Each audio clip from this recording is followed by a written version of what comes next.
Okay. Okay, hordoftoota keenya chaanaala EFO Tube jechi 74ffaa kutaa 25ffaa kana keessatti ilaallu C kan jettudha. Egaa C jechuun wanta tokko arguudha. Wanta tokko arguu.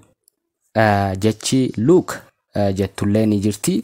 Jechi watch jettullee ni jirti.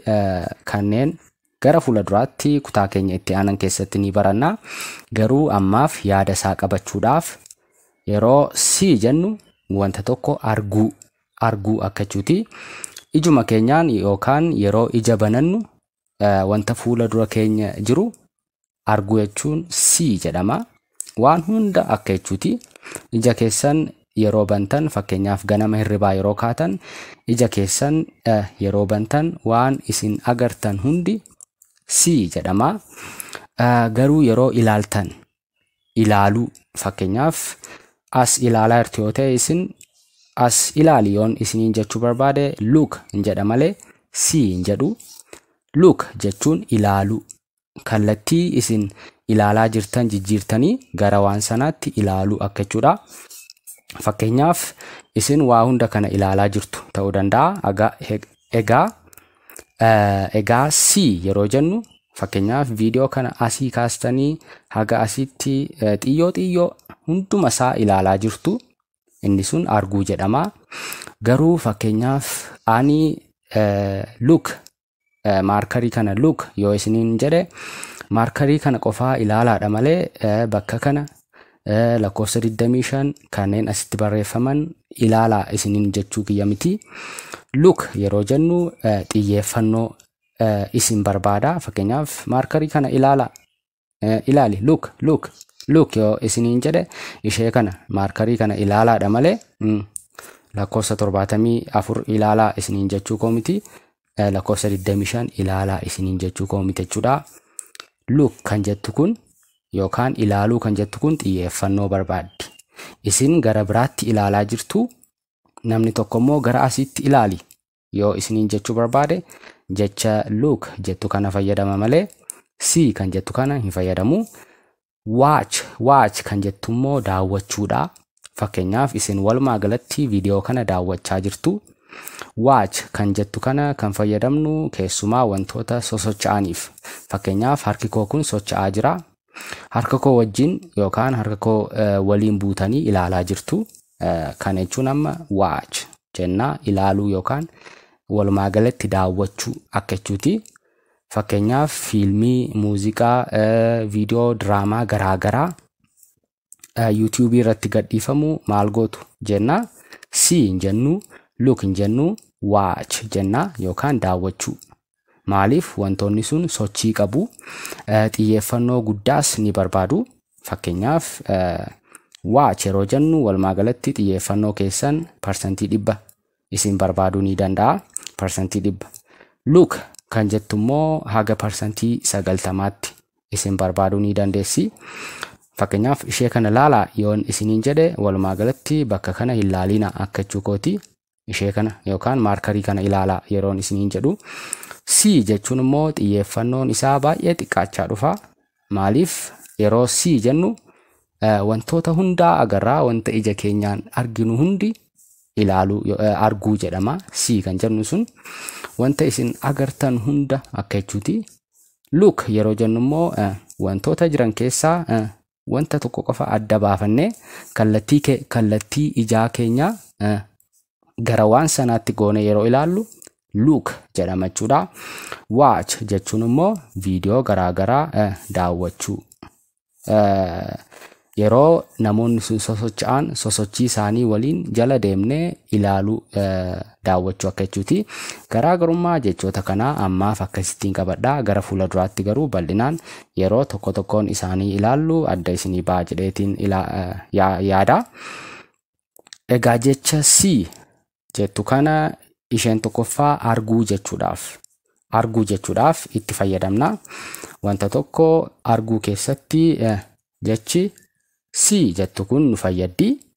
Fakkeenyaaf namni tokko can you see that house jedhee yoo nu gaafate mana sana ni agartaa akka jechuuti. Fakkeenyaaf manni wayii tokko xiqqoo isinirraa fagoo yoo kan jiru taate maal isiniin jechuu danda'a? Can you see that house? Mana sana arguu ni dandeessaa akka jechuuti. Can you jechuun ati ni dandeessaadha. See jechuun arguu akka jechuuti. That jechuun sana akka jechuuti. House jechuun mana sana arguu ni dandeessaa akka jechuuti. Fakkeenyaaf bakka see jettu kanatti look at kan jettu kana yoo gashine can you look at that house yeroo jennu maal jechuu keenya? Mana sana ilaaluu ni dandeessaa akka jechuu keenyaati. Fakkeenyaaf namni nuti itti haasofnu sun namni nuti gaaffii kana gaafannu sun gara bakka biraatti ilaalaa jiraachuu danda'a.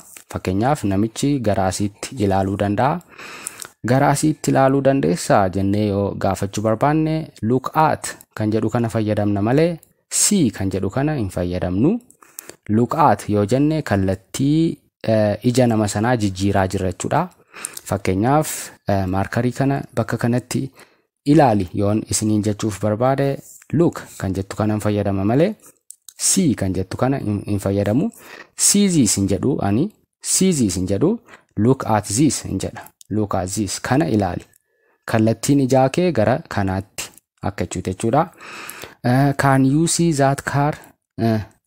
Konkolaataa sana arguu dandeessaa akka jechuuti. Can you see that man? Namicha sana arguu dandeessaa. Can you see that girl? Dubara.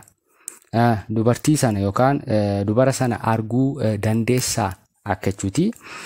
Garuu jecha look at jettu kana bakka see jettu yoo gashitan namni isin itti dubbachaa jirtan sun gara bakka biraatti ilaalaa jira jechuudha. Nama kana ilaaluu ni dandeessaa yookaan nama kana xiyyeeffannoo ijaa kee gara asiitti naannessite yookaan gara at jedhamu sanaatti at house yoo jenne gara manichaattidha. At that car yoo jenne gara konkolaatichaati. At that man yoo jenne gara namichaati. At that girl yoo jenne kallattii ijaa keenyaa gara dubartii sanaatti yookaan mucayyoo sanaatti jechuudha. Egaa walumaa galatti namni tokko look at me yoo jedhe na laaliidha. Walumaa galatti garuu gara kiyyaatti ilaali. Gara kiyyaatti. Egaa iji keessan gara bakka biraatti ilaalaa jira ta'uu danda'a. Namni tokko gara kiyyaatti ilaali.